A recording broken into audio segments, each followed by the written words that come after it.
Okay, we are live, and I'll just wait for some people to join in, and then we'll start the session.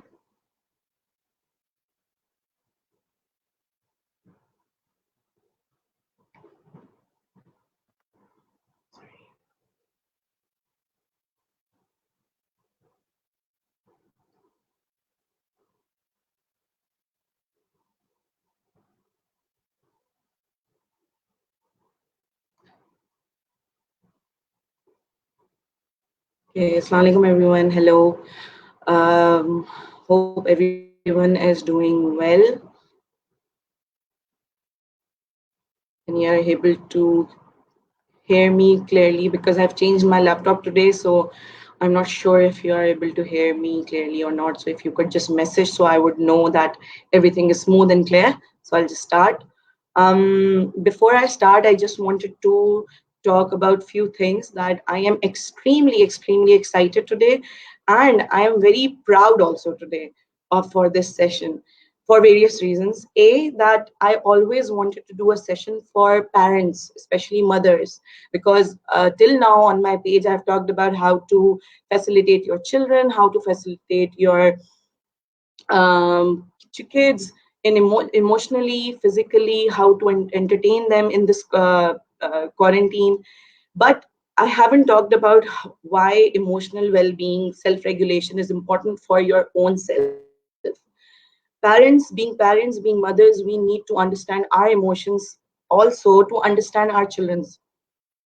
Secondly, why I'm very proud, because I am able to share the screen today with someone who I have been following for so long. I love her work. I love the way she has created something which is beneficial for so many people. And she's creating a change which is definitely required in the world right now. And she is like a person, if just talking to her make you feel happy, just her voice, her personality is so charming that you get hooked by what she's saying, you're convinced. So I'll just give you a little background about her, and then I'll add her on the screen. That she has been living in Thailand since 2010, and she is the founder and CEO of Freedom Within Wellness. What is it about? That she trains and practices TRE. TRE means tension releasing exercises, which is body based practice that connects with the nervous system. I hope, I'm quite sure she will be able to explain it better than how I did. But let me add her to my stream. Hello, Lori Ann. Hello, Tuba. Great to be here. I'm not able to hear you. You're not able to hear me, no? No, I'm still not. No. Maybe Now?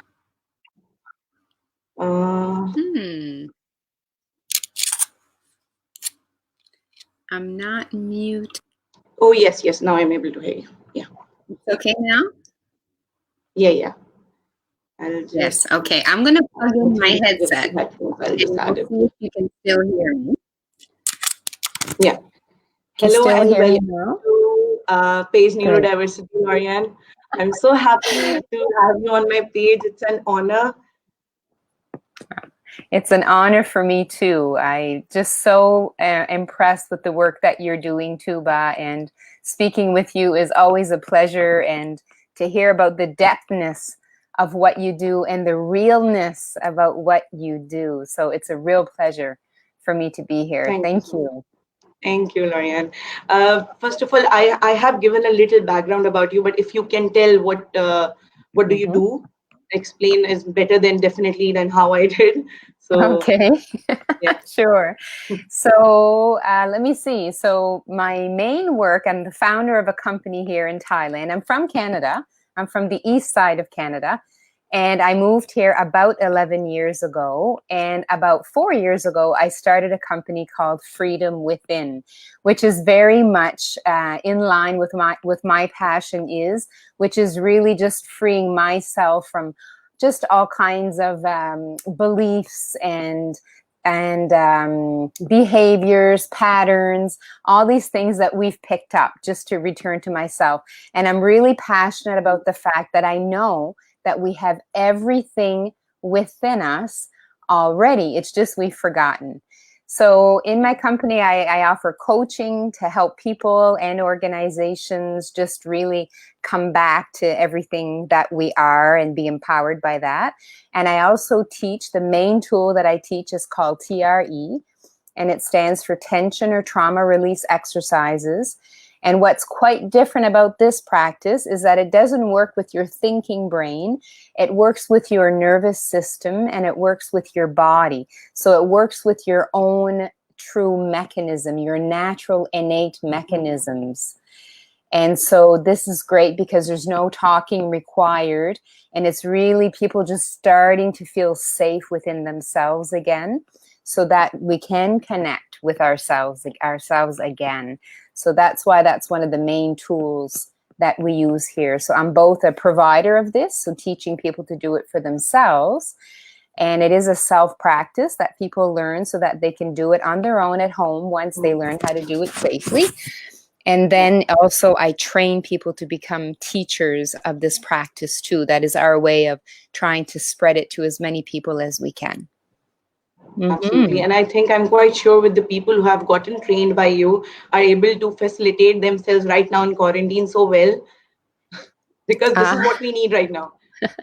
It truly, truly is. It's truly the time now, because when you start to work with your nervous system, then you start to be able to see how you can be the calm in the middle of any storm. That everything that's happening around you truly isn't, happening to you. It's happening around you, maybe through you, but it's really a way to be connected to our calm, connected to ourselves, no matter what the environment around us. Absolutely. You have said it in a very nice way, that how to stay calm in the storm around you. So Yes. sometimes it's not, it's us, it's the surrounding. Exactly. And when we carry so much stress already, because we live in a world that already promotes taking on more and it's never enough, and we're all trying so hard. And so, of course, then when stressful times come along, it's even harder for us to deal with them, because it's not only what's happening now, it's all the stuff that we're bringing with us already. So when we start to understand how we can release some of that, then what is being presented to us now is certainly easier to manage, because we're coming from a clearer, cleaner space, where we have a bit more space to maneuver and make better choices. Yes. And hear what we need also, right? Because we don't necessarily even recognize how much more that we need for ourselves until we get to slow down that nervous system a little bit first and say, okay, yeah, I do need more of this. My body is asking for this, right? It's hard to see that when we're really carrying so much with us. Yeah, then we forget the basic needs that we require to function properly. Yes, and it becomes the norm. That's the thing. My favorite saying is, you only know what you know, because that's how the nervous system works. We see everything through the lens of where our nervous system is. So that means that whenever we finally reach another level of grounding, of connections, like, oh, I didn't even know this was available, because it just becomes the norm. It's normal that we are doing so much and expecting so much from ourselves, and taking, and have such a small percentage of our energy actually like towards taking care of ourselves. That has become normal, and it can seem impossible to actually step out of that. Even if we did know there was a way out, it'd be like, how can I possibly do that? Because we are truly convinced when we are there that if we stop anything, everything's going to fall apart. That's also a nervous system thing, right? Where if we're carrying so much stress from ourselves and our situations we're in, then what starts to happen is that we actually can't see the forest for the trees, right? We just feel like everything around us is just going to fall apart if anything changes. So we just stay in that loop, and we wear ourselves down, and then eventually, of course, burn out or or, just become sick. Yeah. Yeah, Mm-hmm. absolutely. And Yeah. that is so true. And I remember when you had a meeting for this session, you said that there are many things that we know. And then someone tells us that, then we realize, oh yes, that is right. Why I'm not thinking in that way? Mm-hmm. Yes. It's almost like we need to be reminded, Yeah, because right from the time really that we're born, we're already put into these, the social conditioning already starts, the social conditioning of who we're supposed to be based on the culture we're born in and the family's ideas and beliefs, and that all starts to be put on us already. And so that's yeah, giving us the message right away that's not really okay to trust my gut and to just be myself. And so that's where it really all begins, and then it just becomes so part of our reality that we can't yeah, even tell that there's a difference.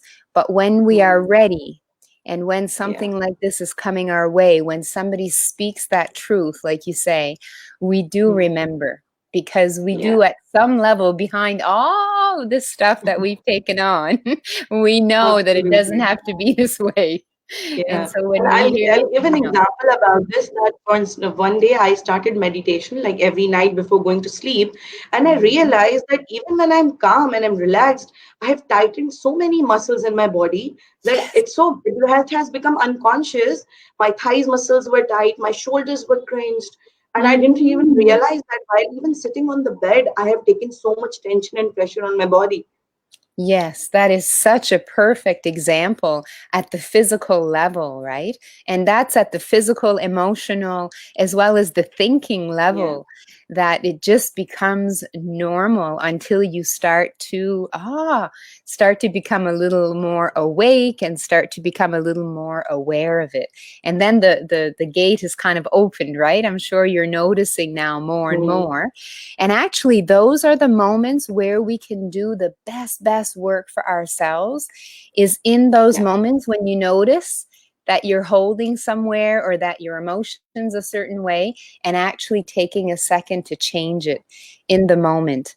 That is a really, Yeah. really amazing step to take to Yeah. undoing and recognizing what's happening. Yeah, Yeah, it and can be at simple. first, when you start, it is a little difficult. But again, because that the other part has become the norm for our in our daily routine, that's why this seems that Hmm. this is not going to be, it's not going to work. But it Yeah. definitely does. It does work. That's so true. That's so, so true. And of course, the other part of kind of that social conditioning we all have is that it's never fast enough. More is better, and it's got to go Mm, fast, or else I'm not going to yeah. bother, right? Because our Mm, system, our nervous systems are quite activated. So we're always looking for that adrenaline rush, or the bigger things, the faster yeah. things. And so it's Yeah. actually hard to know that something so small can give such huge results. And so Yeah. part of the conditioning too, I think, isn't it how we talk to ourselves? So Yeah. even just to, remind ourselves in that Yeah. moment that I'm Yeah. going to And choose staying this here and better now. now. Yes. Yeah, Yeah, thinking that's because so we tend huge. to focus on future so much that I'll give an Hmm. example that when I found that when I was training my son with so many activities, I told you that he's on the spectrum. So Hmm. my target, because he's non-verbal, my expectation was that okay, if he starts talking, then is Hmm. that's the final goal. But focusing on that made me blind to the small success that he's doing and he's giving Yes. me. So we Right. tend to forget how blessed are we here and on here and now, and we tend to just focus on the goal that we have set unexpectedly on in the Hmm. future. Yes, absolutely. So that's the mind. The mind thinks it knows how it should be, but life Yeah, is always trying to happen for us. And it's just social conditioning that we just like, we're taught that if we're not doing something to work towards, if we don't have goals, we're just going to shrivel up and like nothing is ever going to happen, as though life wouldn't happen and things wouldn't find us. So that's a huge part of our conditioning also. I agree with you. If there's not this big goal, then we're just not going to notice anything because we get so focused on it. Yes, very true. Absolutely. Very normal. Very true. Yeah, normal, yeah, for everybody, because Yeah, it's this the life has norm. become a race. Yeah, And it we really don't has. even know who are the competitors are. We are just having a race. It's like a competition, and we don't even know who are we competing with. That's right. Exactly. And we're never going to win. And we are We're never in a gonna race, win. but there's nothing to win even. True, It sounds true. all crazy, and it's good that we can be here and laugh about it now, because that obviously shows an opening and a sign that we are changing it now. Just by being aware of it, we are already in the process of changing it, acknowledging it. And so I'm really happy to be able to talk this way. I'm happy that you are able to do such thing on such a big platform, because I think there's not much work being done on specifically just self-regulation on Mhm. our not just emotionally, physically as well. So I think what Mhm. you're doing is excellent, and this is what we need. Mhm. Thank you. Yes, I feel that too, only because it's what I'm doing for myself every day, and I see the results, and I really am passionate about that, because I don't think there's anywhere else we can look but kind of inside and regulate and become friends with ourselves again. And that's truly, because if that's the one thing we can always count on, and that is what allows us to be that calm in the storm, right? Because nobody can Yeah. ever take that away from us, ever, because it's something that we are realizing and coming back to within ourselves. Yes. Yeah, Mm-hmm. I think that is the most important part, that being friends. If you are friends with yourself, it means that you are accepting yourself as well. This is what we Mm-hmm. don't do. And I Mm-hmm. have gone through that as well. Like Mm-hmm. I've kept unrealistic expectations from myself also, which Mm-hmm. then, because it was unrealistic, I wasn't able to fulfill it. Then I became a bad mother, bad person, and then I Mm-hmm. feel bad about myself. And that is what is important, that we should not do that. We should accept Mm-hmm. ourselves and our potentials. What we know, we should know our limits. We should know what we can Yes. do, what we cannot do, and then Yeah. set the goals. Yeah, I totally agree. I think that it's kind of a matter of we've really started to buy into good and bad. So Yeah. we really feel that we shouldn't be any of those things that we've labeled as bad. But the thing is, we're all human, and we are everything. We can be very much this way in this moment, and the next moment we're this, and then the next moment we're that. But we've really been taught that there's some of those parts that we shouldn't have. But if we can truly just say, you know what, yeah, I'm all those things too, but I'm still amazing. I like to use the word flossom. I'm Plus, awesome with oh, I all love my that. flaws. I am Flawless. awesome with all my flaws. When we can start to see how perfect we are in the imperfection, whoa, that is so amazing, because the mind is so strongly telling us that, yeah, that part's not okay. That part's not okay. But we are truly okay with all of those parts, and those days where we're just maybe not as there for our children as we'd like to be, or we're not there for our partners the way we want to be, or whatever. That is just natural and human. And if we can, yeah, start to be our own friend and support ourselves like we support our friends.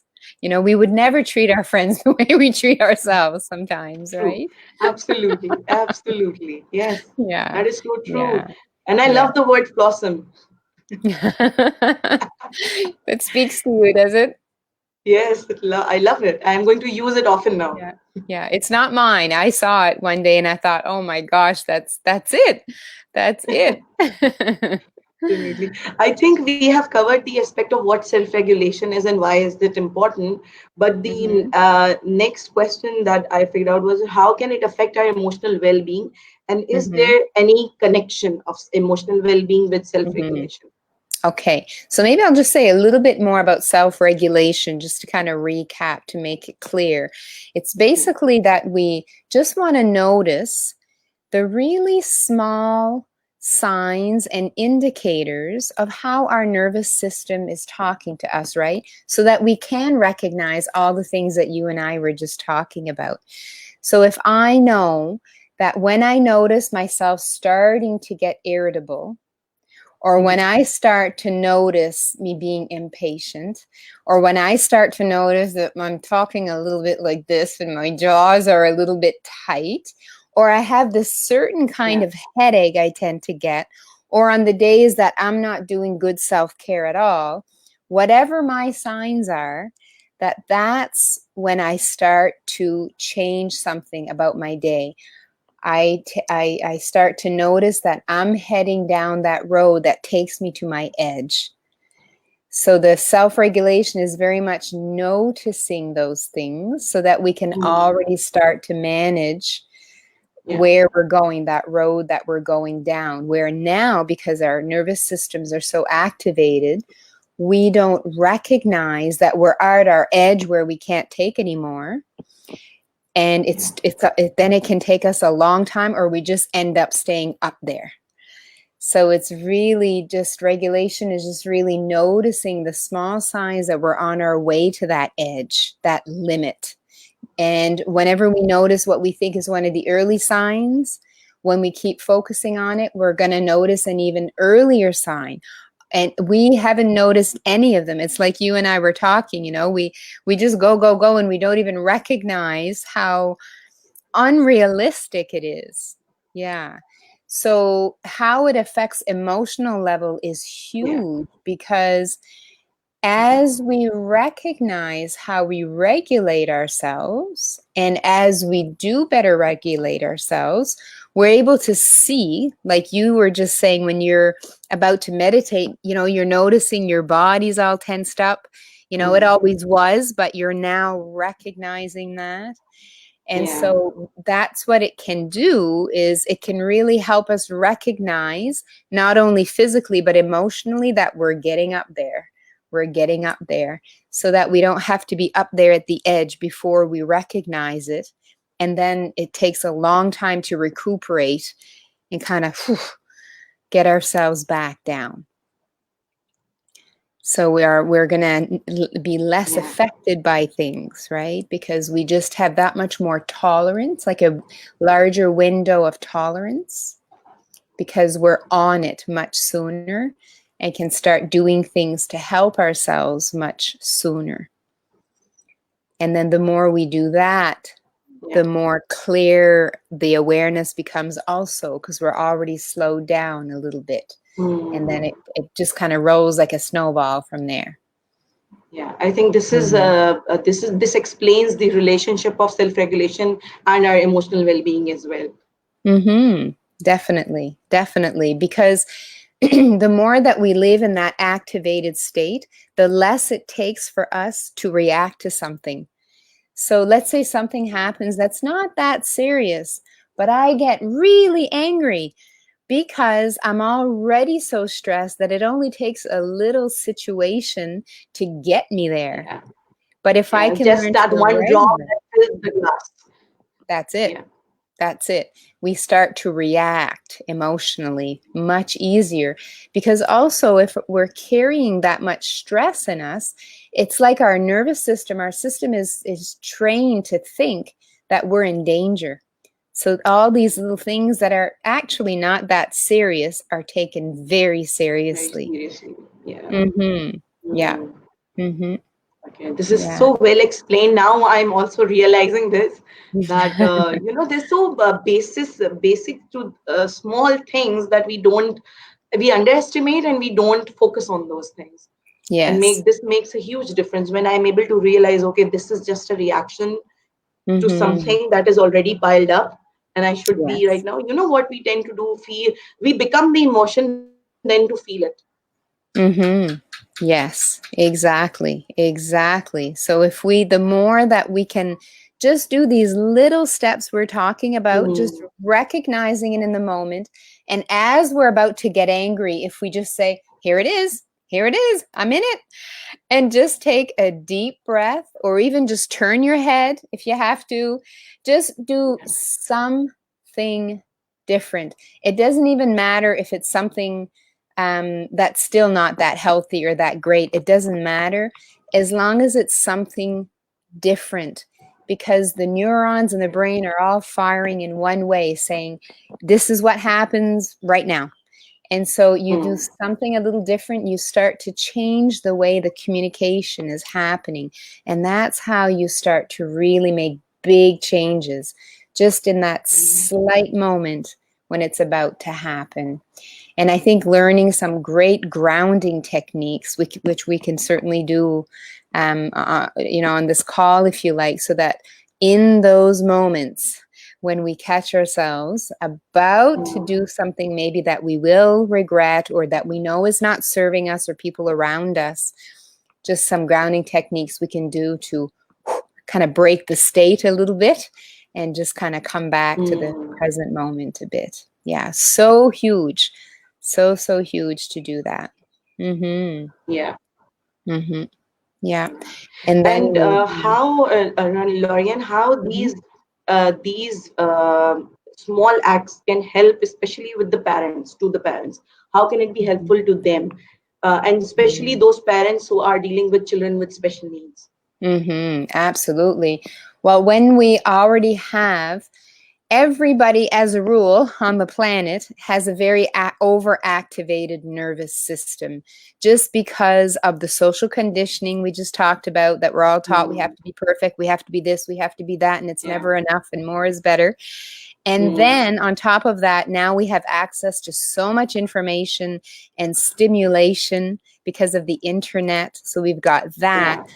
Plus, now parents who have, children who also, that also takes a lot from them. So now their nervous system is not only dealing with their own stress of being a human being on this planet right now they're also taking this in from caring where their loved ones, and we call this compassion fatigue, where after a while your nervous system is taking it in as its own. It can't help but do that because, of course, we're dealing with our loved ones. It would be the same thing also for people who have jobs where they deal with people every day that really take, extra energy and effort and love to care for and to serve, in their case, if they're working, that we're taking all of this in also.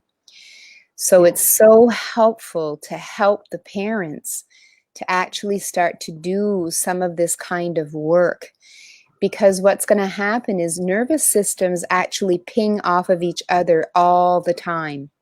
So our children's nervous systems ping off of our nervous systems. So it's incredible to see the change already with children as the parents care for themselves. So of course the parent benefits hugely, but as a result, it's so amazing that the children benefit also, because they're going to be just vibrating, their nervous system is just going to be a little less activated because their main Mm. caregiver's nervous system is already starting to come down a little bit. Yeah. And it will Mhm. definitely have a positive impact on the child's emotional well-being. Absolutely, absolutely, because whenever we are activated in our nervous systems, it means that we're coming from a place of survival. And if we're coming from a place of survival, then it's like we're orientating all the time, like you feel this energy off of us. It's like we're in danger. And so, of course, Yeah. everybody around us, including children, are going to feel this from us Yeah. also. So already their little nervous systems have to respond to that, because that's what nervous systems do automatically right now. In 24 hours a day, our nervous system is picking up all the information in the environment and determining how safe we can feel. Yeah. And so that includes other people's nervous systems. If they're activated, ours is going to go there too, just out of some protection. Mm-hmm. Absolutely, Mm-hmm. absolutely. And I remember I mentioned that I wanted to talk about that why especially mothers have to focus on their own well-being, because I remember I mentioned you that, especially, I'm quite sure everybody does, but in this culture especially, Mm-hmm. mothers are either considered selfish if they're focusing on themselves, even if Mm-hmm. they're just taking a little more time doing some makeup, dressing up. Mm-hmm. They are considered Mm-hmm. selfish.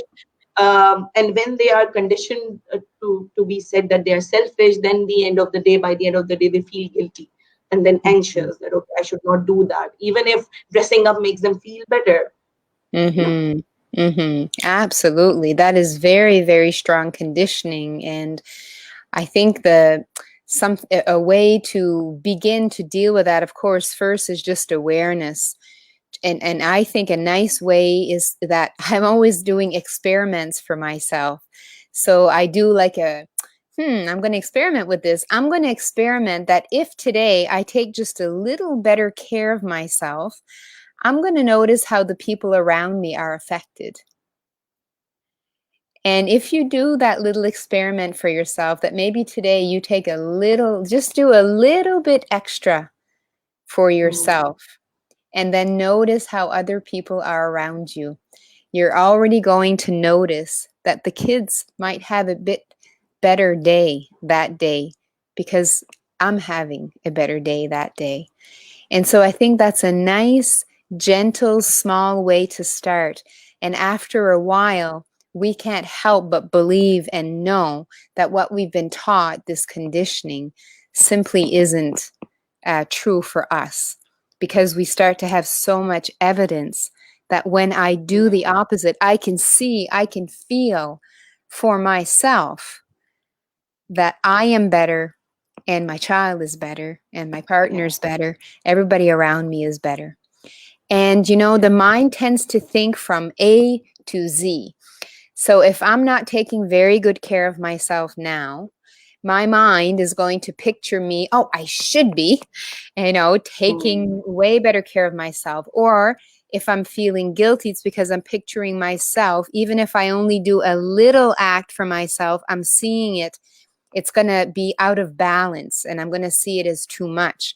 So we just need to start thinking in small steps, because many small steps bring about huge, lasting, positive differences. So if we can just do just this little things for ourselves. Hello.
Hello.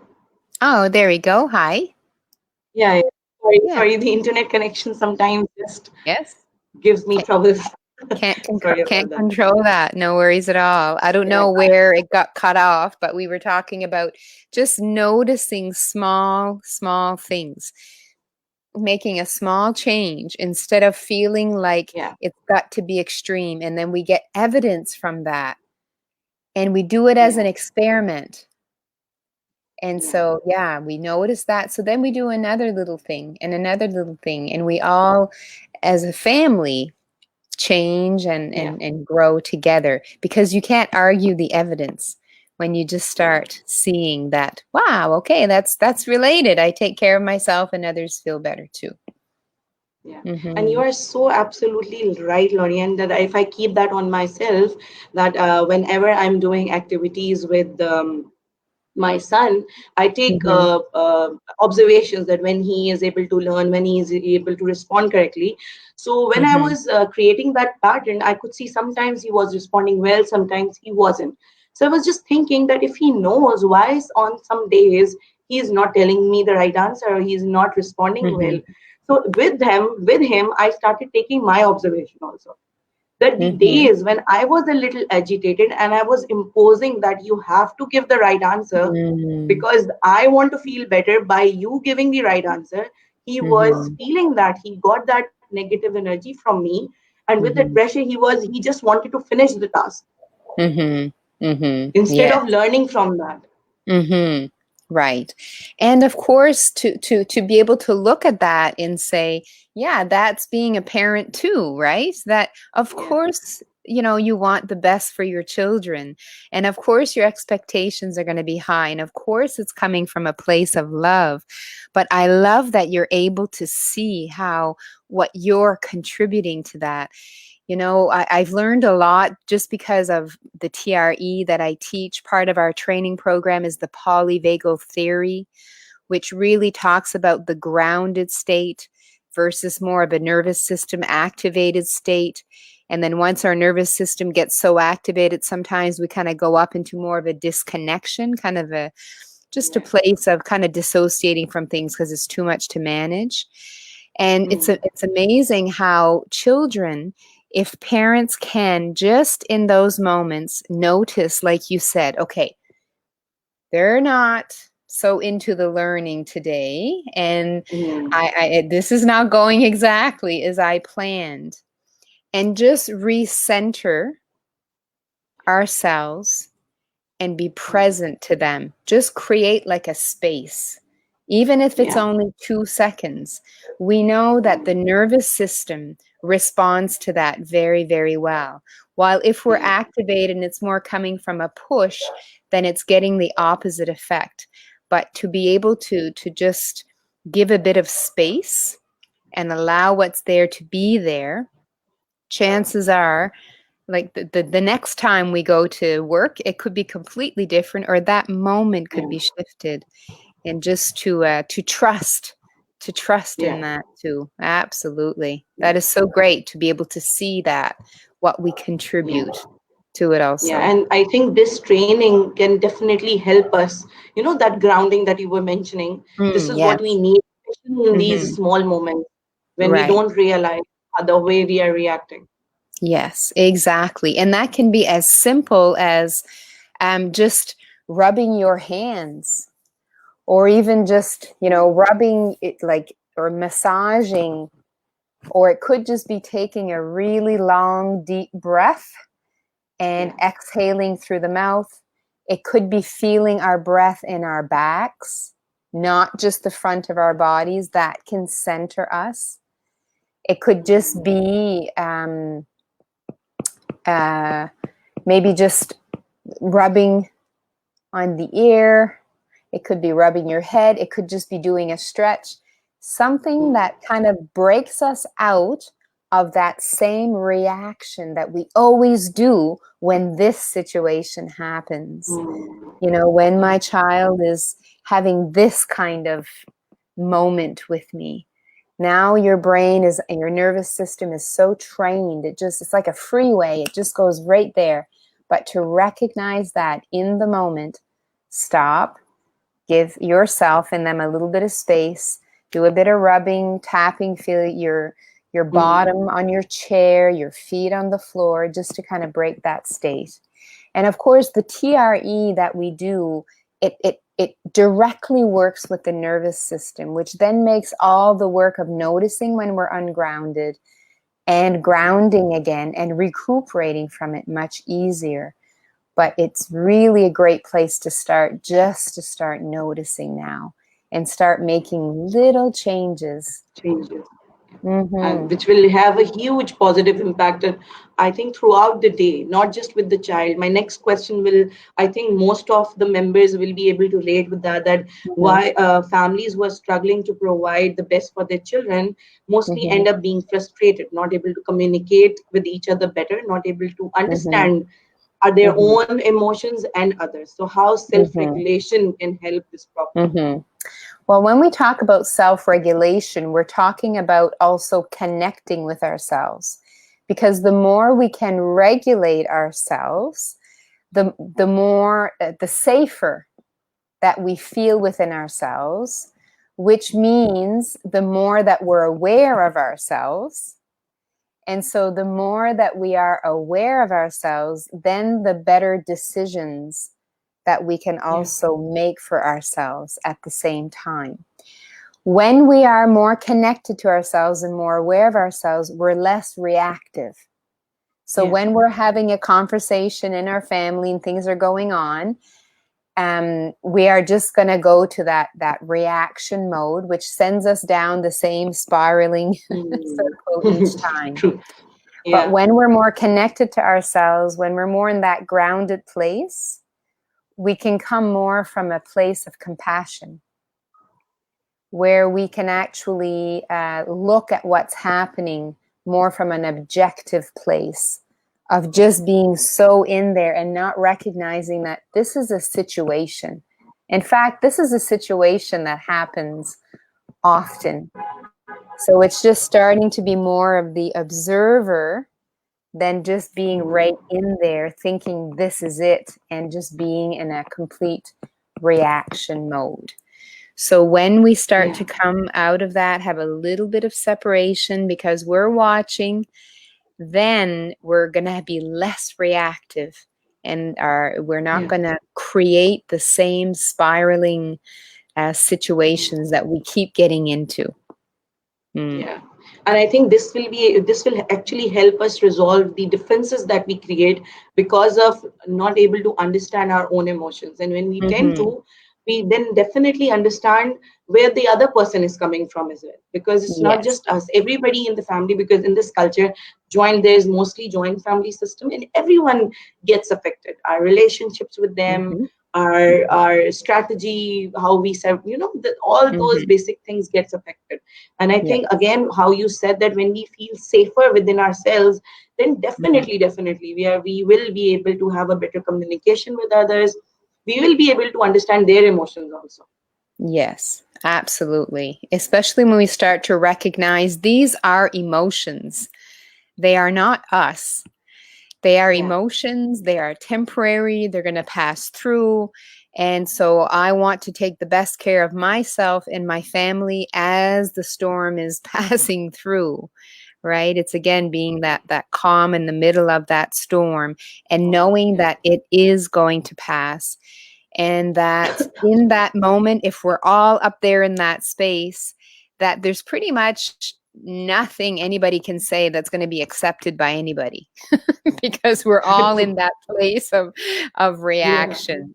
So if there's one person, and if that can be whoever is listening, that could be that one person that just whoop, here it is again, and recognize it. Take a breath.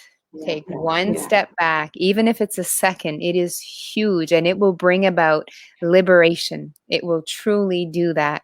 And then you do it again next time, and you do it again next time. And next thing you know, it's really, really significant.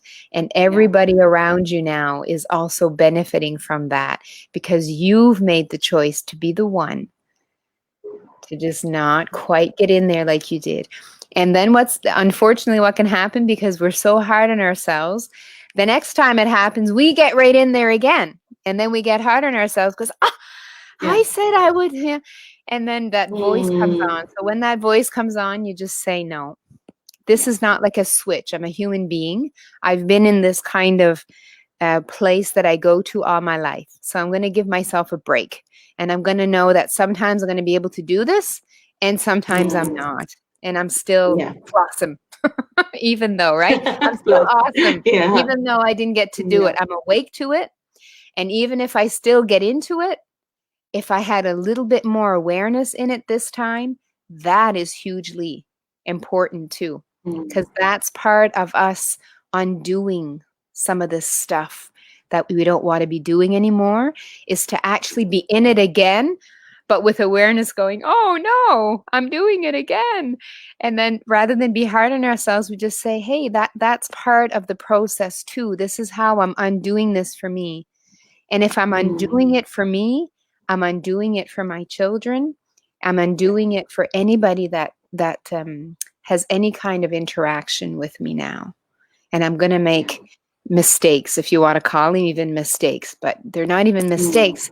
It's the natural process of healing and transcending are patterns that we may not need to be using quite as much anymore, because we can be safe without having to go into fight or become super pleasing or doing all these things. We can actually feel safe even with some of this stuff going on around us and these feelings that we're having.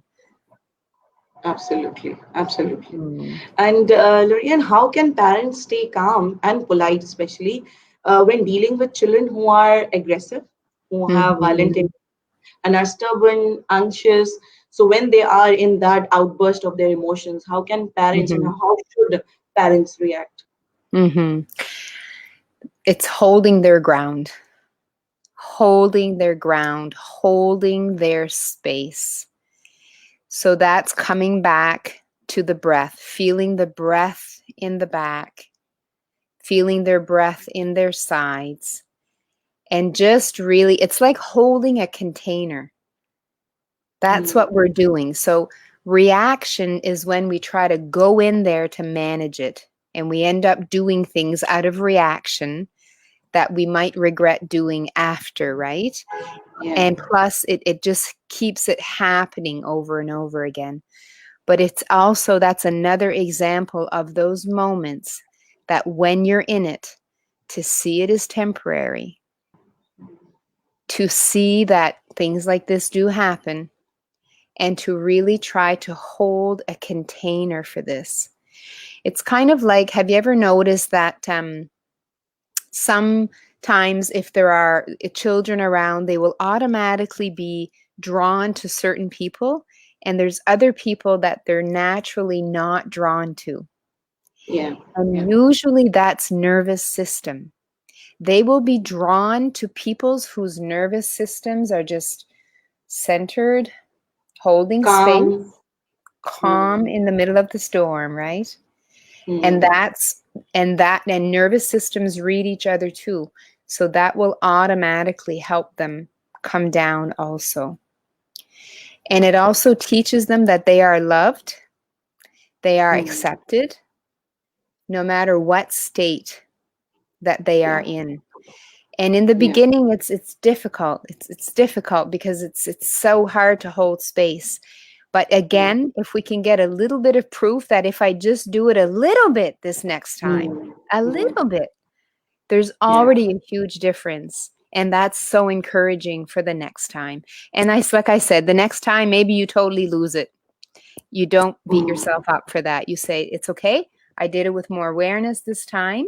I'm not going to get it every time. yeah, And then just look for that little bit of improvement again. yeah. Yeah. And just really watch Absolutely. and make maybe the focus of the child's reaction. Really make it as an experiment. This also takes you out of just going in there, because now Mm, you're looking at it kind of from an experimenter's point of view. yeah, What happens if I can just hold this centeredness for 1 second, or this calmness for 1 second? What happens? yeah, yeah. Yeah. And we need to also understand that how they are reacting, it is not in their control. They have to vent this energy out either by Mhm. hyperness or by Mhm. crying or by screaming or Mhm. anger. They need to Mhm. express it out. What Mhm. I think parents tend to do is they try to stop that emotion. So Mhm. what we are Mhm. conditioned for ourselves, that we don't feel it, Mhm. we just let it go in a negative way. Mhm. We are training Mhm. them also, but they Yes. can't understand that. They need Right. a proper channel to channelize their energy. That's very true. And if they can actually channel it with a parent who is getting and learning to be more grounded and Mm, safe within mm, themselves and okay with it, the more that they're going to be able to release that. You know, I've yeah. always said I don't have children of my own, but I've always said that the biggest challenge must be to be able to balance teaching social behavior and Mm, still allowing the child to express themselves and have their moments, and like where to kind of find that balance. But I yeah. do understand that the more that we hold our center and give that Mm, space, then it also doesn't last as long, because it's when the mm, child is needing this and they're getting a reaction to it, that actually, builds it up also. But if it's met with space, met with, a calmness, and with a strong yet flexible energy, then it's going to, wind down perhaps a little easier, and it's going to feel safer for them too, to be able Yeah. to do what it is they need, like you say, in that moment. Yes, and I think the way you said it, that their nervous system is going to take this as well, and definitely Mm-hmm. they will to express and trust you also. If they're able to Mm-hmm. trust you, because what we do is that if the child is crying and for hours the mother is trying to calm him down and the child is not, Mm-hmm. we tend to blame ourselves. Then we did it. I Mm-hmm. wasn't able to, but it's not you. Mm-hmm. It's the child who has to Right. channelize the emotion. Yeah. Yeah. You bring up a very good point there. And it's also a responsibility, right? That we really take responsibility. But the truth is, they are a life, they are a being also. And So they are yeah, living out their own little journeys of what that's supposed to be. So if we can sometimes just remember that, yeah. and to give that space, Yeah, to that them also. Yeah, to them, to themselves, and to the child also, yeah, to yeah. let it be what it needs to be, and that is only temporary also in that moment. But we just take such responsibility. That is also a type of defense mechanism too, for us to feel safer.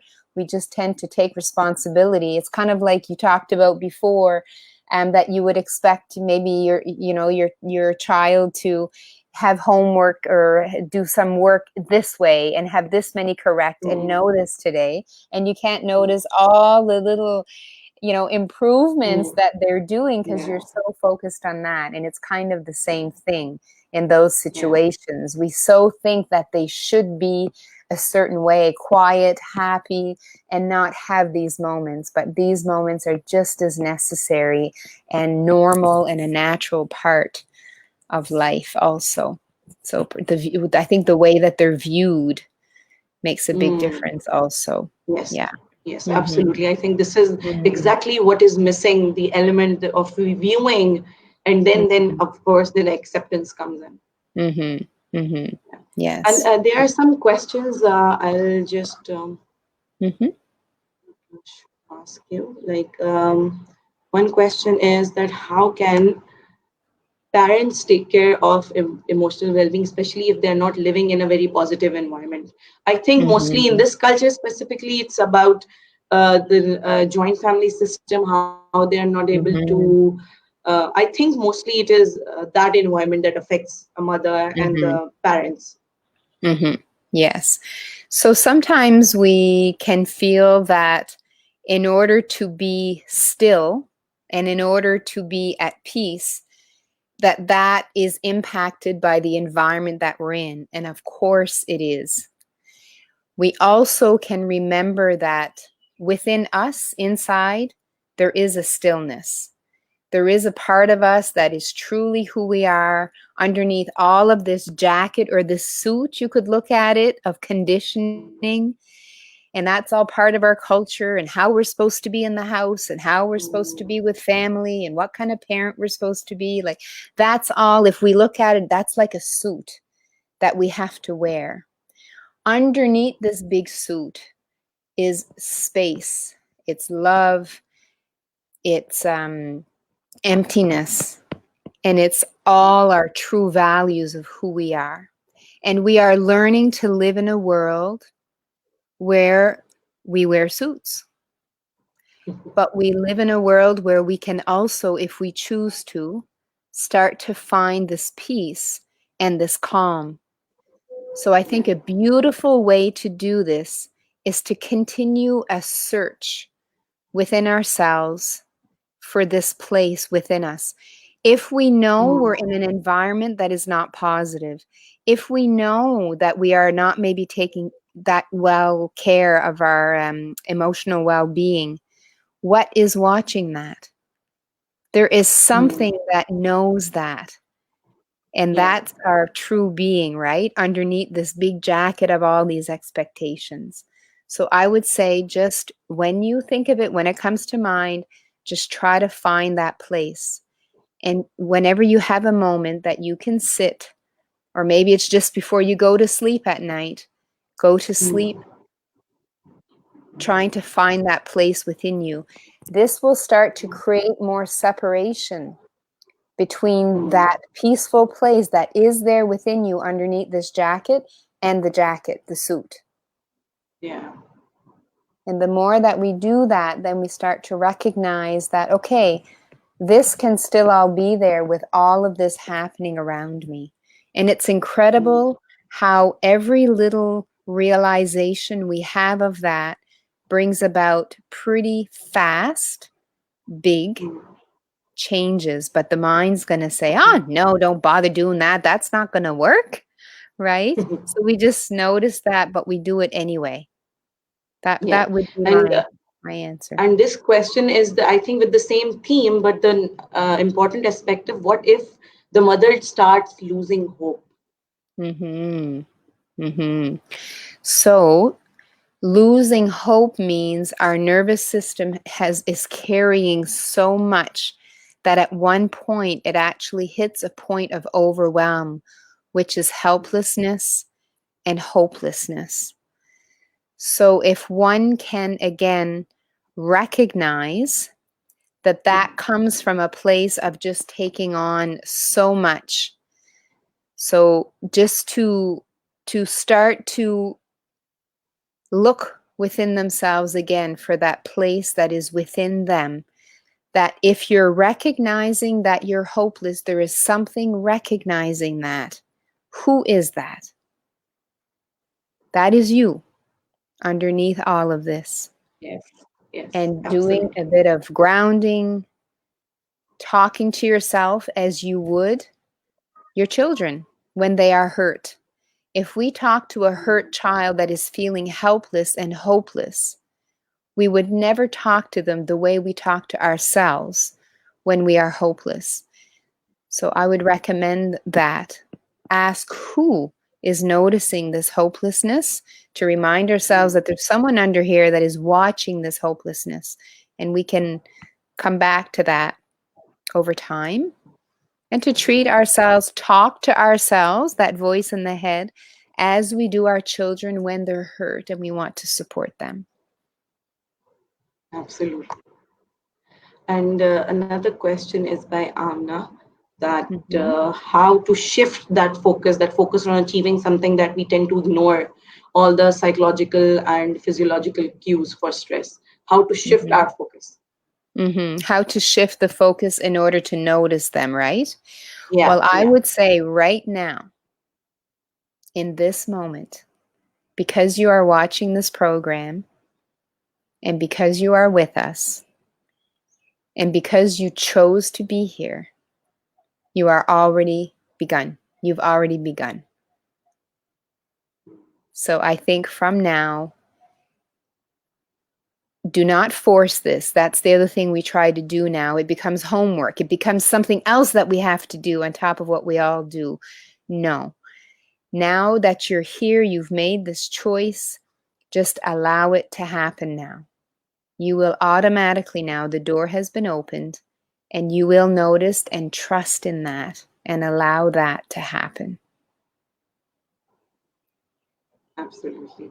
And another is that our frustration due to external factors sometimes leads to agitated responses to our little ones. What do you think is the best way? And to add on this, there are so many members and mothers, Lori Ann, who have messaged me that I completely know that when I get angry, it's not because of my children, but I take my anger, every frustration, all the anger on my children. Sometimes mothers say that I try to hurt them also, like physically, just give them a slap or something because they had to, and then they feel guilty. So I think this is, I can link that with it also, because there are many mothers who have asked me this question. Right. So again, this is a process, but to notice what are these things that happen for you when you're on your way to that anger. If you can just notice a half a second before you get there. So you can just stop, take a breath, or even just rub your hand, feel your feet on the floor, feel your breath in your back. This will start to break that pattern, that automatic way that your neurons fire to hear. When you reach this point, you react this way. So to spend some time, again, noticing who is it that's noticing the anger so that you can continue to build that separation. This is not you, the anger. Like you're saying, it's a reaction. So it's about creating that, just that little bit of distance, that little bit of separation between the two. And just doing something different in that moment. And over time, that will undo itself. And again, just the fact that we're having this conversation now is progress and process already. Little bits make big changes. Yeah. Sometimes difficult to understand that what is the way to channelize the emotions of their own. Parents believe that what they know is the right thing. Can you share how to explain those parents who are not ready to listen anything? And in this, being a psychologist, I think this is one of the most difficult part, when the parents are not ready to listen anything about negative, mostly about their own children. So that's also a nervous system reaction. When we start to get quite overwhelmed, we can't take anything else in. And it's almost like our reasoning and our rationale and all of that goes out the window, because we are in survival now.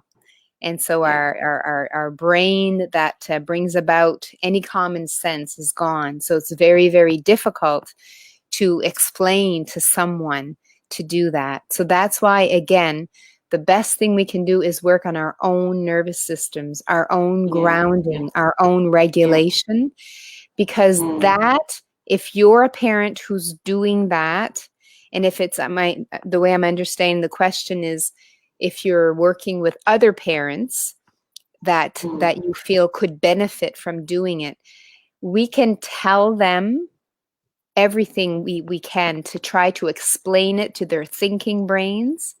But what's going to speak the loudest is calming down our own nervous system. That speaks the loudest. And if they can feel that from your nervous system, automatically they're going to start doing it also, because you can't convince anybody of that. It's kind of like when you're really, really anxious and somebody keeps saying, will you just relax? Will you just slow down?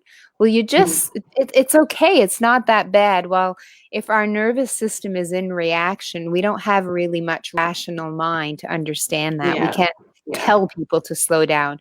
But if we calm our own nervous system and just stay there just a little bit more than before, that will translate huge things to other parents also.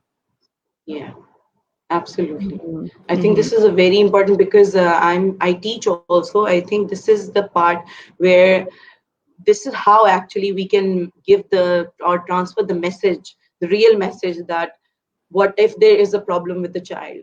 And I think as a psychologist, we use the word denial, that the parents are in denial. And I think that is what it is, that their logical and rational thinking is just out of the window. Yes, it's a way for them to cope. It's a coping mechanism to be in denial. Yes. Another question is that how can we help parents learn to accept their children's emotions and the way they are acting? I think it's by doing it for ourselves first. I think you well explained the part when we were discussing that if child is reacting aggression, if they are hyper aggressive, anxious, so how to deal with that. So and I would add, just how hard are we being on ourselves? How much do we allow ourselves to express our emotions? If we have a lot of bouts of anger, that and then we're shameful, or that we feel guilty for that anger, of course we're going to automatically put that on our children also. So I think it's just becoming more accepting, and also knowing that these patterns that we pick them up because we need them. They are to protect us. Yeah. And so they've served us very well. But the fact that we're on this call together now and we're looking at this probably means that we may not need to have them as much in our lives as we did, because we're starting to wake up to something here. Hmm. So just to continue that kind of work, which means being easier and more forgiving of ourselves, then automatically we'll be more forgiving, because we always project, of course, what Yeah. we're doing to ourselves. Because I have Yeah. really high expectations, I'm going to have Hmm. really high on myself. I'm Right. going to have very high expectations on, on My others children also, also. Yeah. on children. Yeah. Yeah. I think, and exactly, I think every point comes to the point that we need to first ground ourselves, focus on Hmm. our nervous system, which will Hmm. definitely have an impact how to deal with others, either your family, colleagues, as you said, at work, or your Hmm. children. Yes. And also, we are teaching our children how to take care of ourselves. So if I don't take care of myself, then I am also um, letting them know that's how life is also. So that is again another Hmm. reason to take our nervous systems and our Yeah. self-care, and those two things go together, by the way. If you just are more focused on your own grounding, you're automatically going to take care of yourself a little better. Now Yeah. they are learning to take care of themselves a little better Hmm. automatically, because they're going to model whatever we do. So that's another reason to maybe relook at, am I sure that that's being selfish when I take care of myself, right? Hmm. So Hmm. just doing those little experiments. Absolutely. Mm. And thank you so much, Lorianne. It was lovely, as always, talking to you. Mhm. Just listening to you, I think for me, your voice is so therapeutic that I think I get so convinced and I feel so happy. I remember when I had a meeting with you, and I think this is the perfect example because you were so grounded and you make everything so happy. Because even the serious topics, you make it happy, you make it hopeful. So when I talked to you, I remember my whole day, I was very positive because you transferred or projected that positivity on me.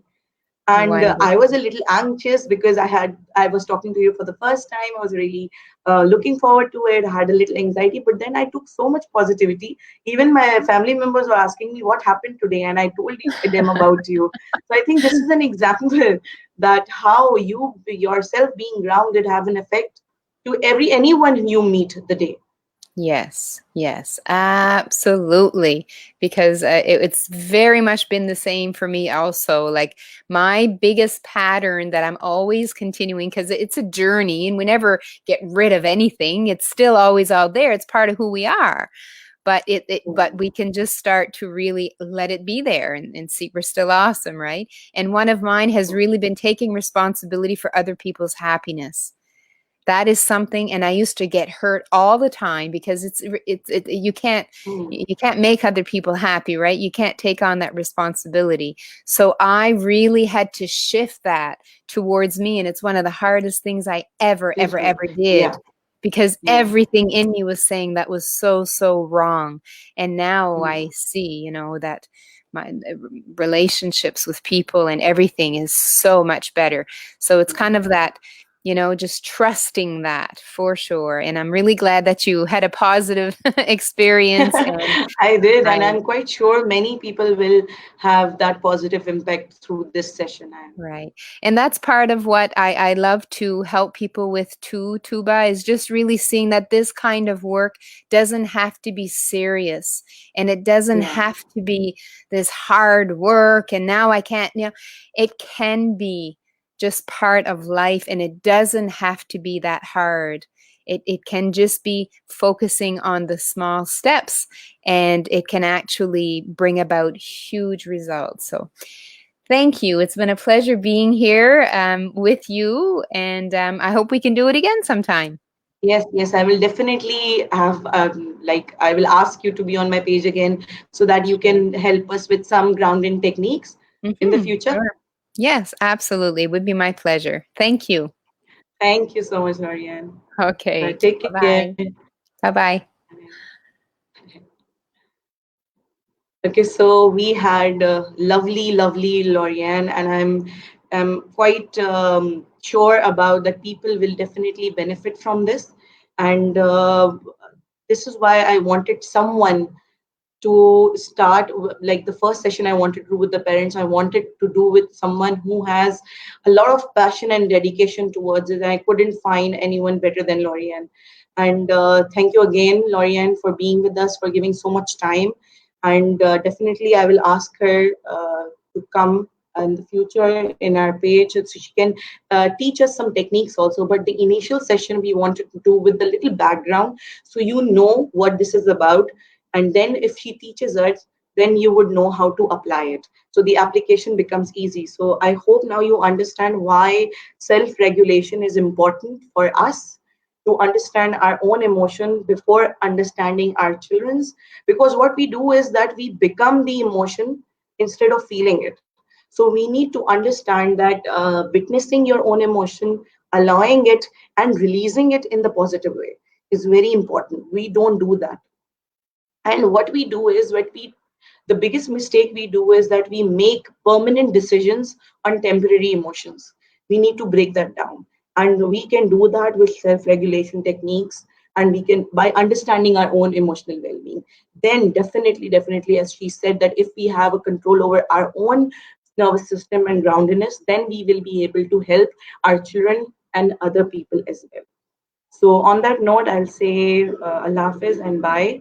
Hopefully, this would have been a very insightful session. If you have any questions, please do let us know, comment below, and I will get back to you.